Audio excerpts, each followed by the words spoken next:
Hai, di video ini saya ingin membahas 5 mitos diet yang sering banget para pemula itu dibingungkan juga. Oke, sambil lihat ya. Yang pertama, karbohidrat bikin berat badan naik.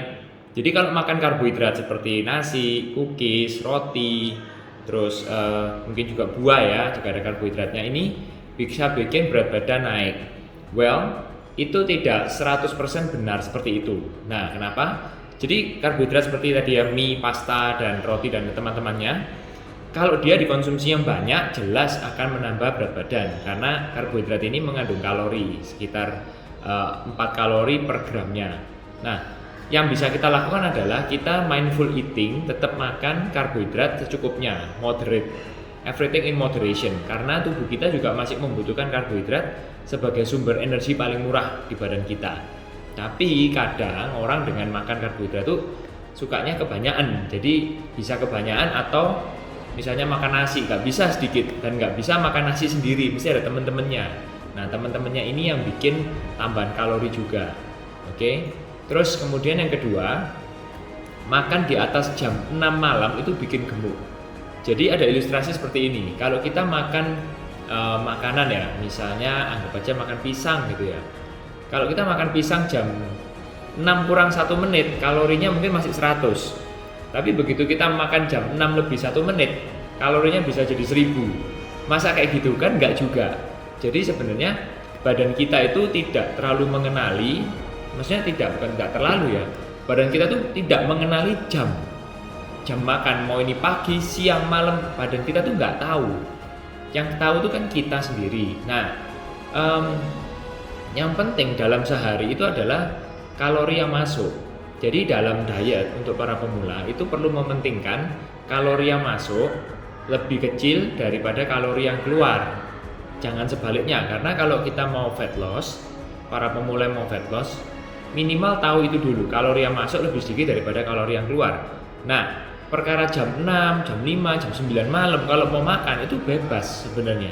Bebas-bebas saja, tinggal jumlah kalori sehari bagaimana. Misal ada yang menerapkan sebelum jam 6 sudah nggak makan, terakhir makan ya.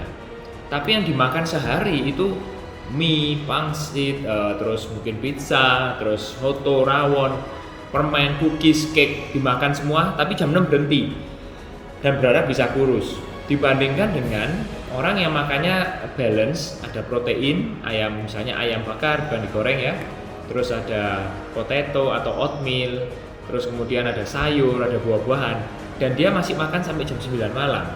Otomatis jumlah total kalori yang masuk itu bisa lebih bagus atau lebih sedikit yang makan sampai jam 9 malam. Dan itu nggak apa-apa. Badan akan membaca, oke, hari ini kalori yang masuk misal ya 1200. Oke, saya akan membiasakan diri di situ. Tapi kalau kita misalnya berhenti jam 6, tapi makan sehari bisa 1500 sampai 1800 kalori, otomatis kalorinya kan gede banget, tetap aja gemuk.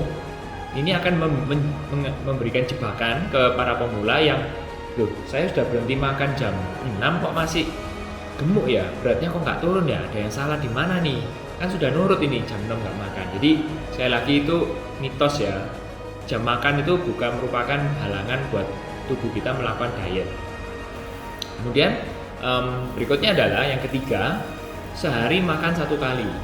Jadi kan orang kejebaknya mikirnya gini, yang penting defisit kalori ya. Jadi kalori yang masuk lebih sedikit daripada kalori yang keluar, yang kita bakar. Ya itu memang betul. Tapi kadang orang ngambil jalur ekstrimnya. Jalur ekstrimnya seperti apa? Begitu orang mikir, oke, kalau gitu aku tak drop aja, kalori yang masuk kita rendahin aja. Misalnya sehari bisa masuk 1200, saya ambil ekstrim 500 sehari. Seret. Logikanya kan kalau kita membakar 1500 kan lumayan tuh, sehari 1000 kalori, selisih 1000 kalori, pasti lebih cepat turun kan, mikirnya seperti itu. Nah, memang jawabannya adalah iya, kamu akan cepat turun dalam waktu yang singkat atau jangka pendek. Berat badanmu pasti akan turun cepat, karena kamu biasa makan 1500, kamu kasih gap menjadi 500 misalnya, ada 1000 kalori defisit per hari, dan itu pasti akan turun. Tapi apa yang terjadi? Begitu makan tubuh dikasih makan cuma satu kali, tubuh itu akan Ini secara terus-terusan ya maksudnya ya. Tubuh tuh akan kayak mikir, wah ini mesti ngirit nih kalorinya. Jangan boros nih untuk menggunakan kalori sebagai energi. Maka yang dilakukan tubuh adalah dia akan menurunkan metabolisme kita. Metabolisme itu adalah kemampuan tubuh membakar kalori dalam aktivitas sehari-hari. Jadi kemampuan tubuh untuk membakar kalori kita diturunkan, diirit, karena badannya hanya kemasukan makan satu kali kan. Terus apa yang terjadi dengan metabolisme yang turun? Kita jadi lemes, kita jadi loyo, kita jadi mau turun berat badan nggak bisa turun, kita mau olahraga yang nggak enak, mood kita nggak karuan, mood swing. Terus belum lagi daya tahan tubuh kita ngedrop karena kurang nutrisi. Kan makanan itu kan penting nutritionnya. Jadi ada nutrisi itu ada makro dan mikro. Begitu makanan kita turunkan menjadi satu kali meal per day, kita akan lack of nutrition, ya kan? Begitu lack of nutrition, sel tubuh kita tidak berfungsi sebagaimana mestinya.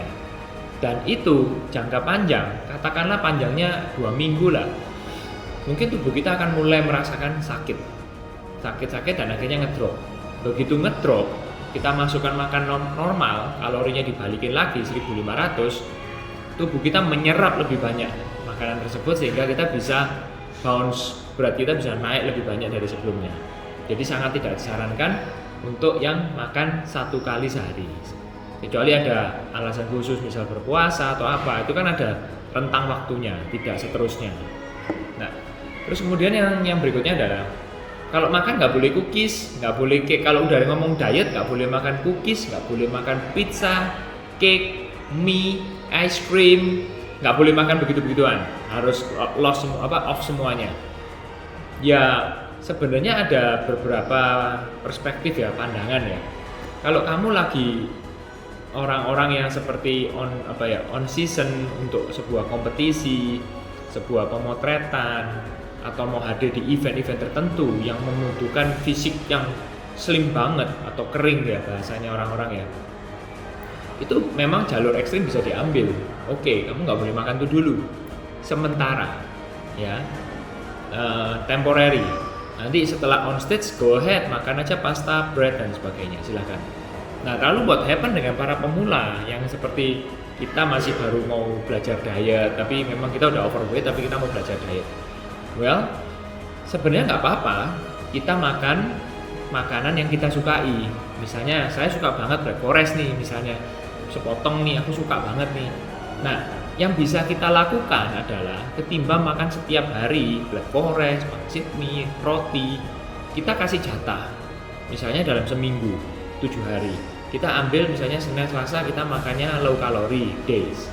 Kemudian hari Rabu itu kita makan high calorie, dan di sini mungkin black forest bisa masuk gitu kan.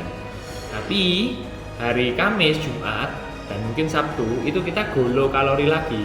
Dan probably hari Minggu kita akan makan misalnya pizza 1 slice untuk kangen istilahnya.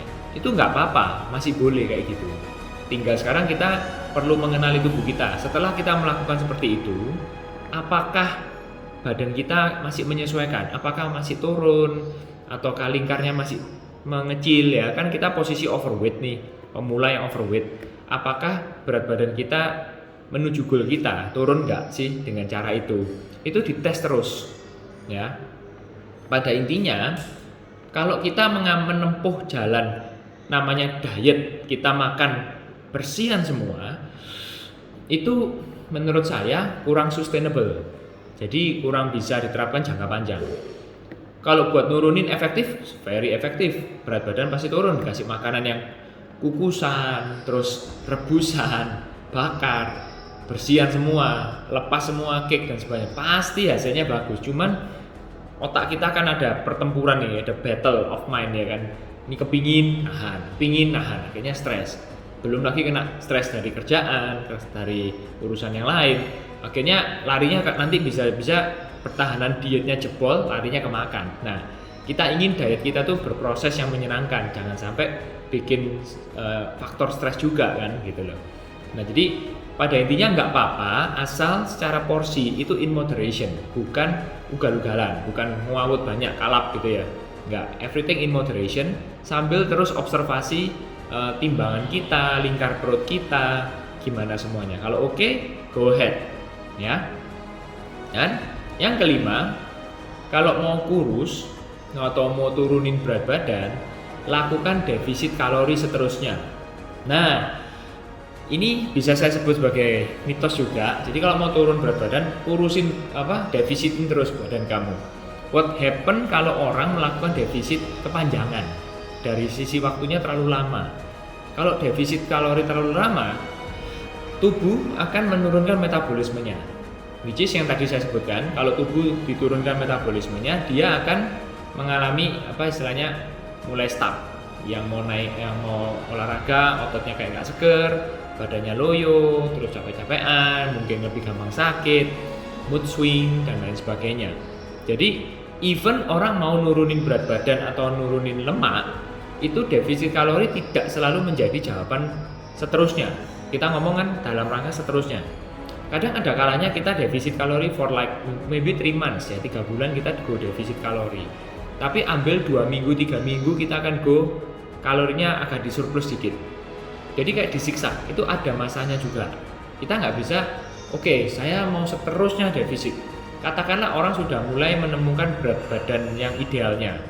Dari 100 kilo sudah turun ke 60-70 kilo misalnya. Set turun, begitu di angka yang maintain, dia nggak perlu melakukan defisit dulu, break. Dia perlu melakukan maintain kalori.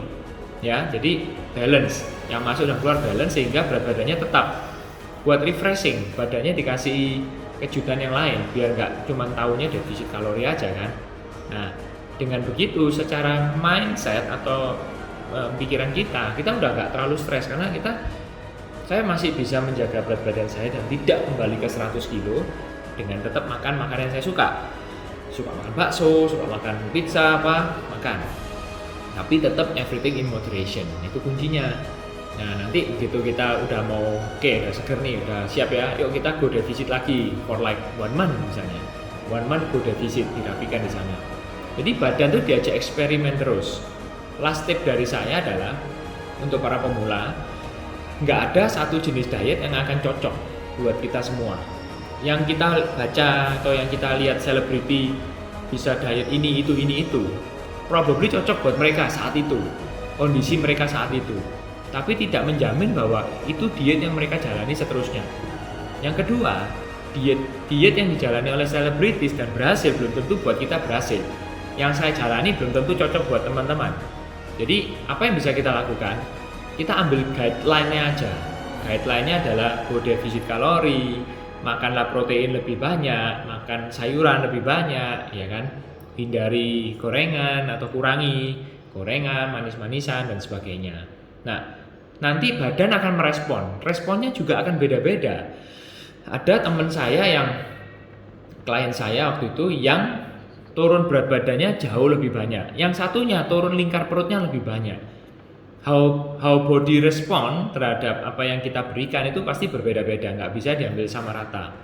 So, be patient dengan prosesnya. Yang penting teman-teman konsisten aja lakuin yang bisa disebut defisit kalori sebulan misalnya atau 21 hari. Jangan kita cuma 1 hari, besoknya bocor, makan banyak. Paling besok lagi, besok makan sedikit, lusa makan banyak. Kalau itu terjadi terus, akhirnya tubuh akan membaca bahwa ini ya sedang maintain sebenarnya, nggak defisit kalori. Itu teman-teman, semoga bahasan kali ini bisa membantu teman untuk membuka insight atau wawasan untuk memulai fat loss journey teman-teman. Semangat!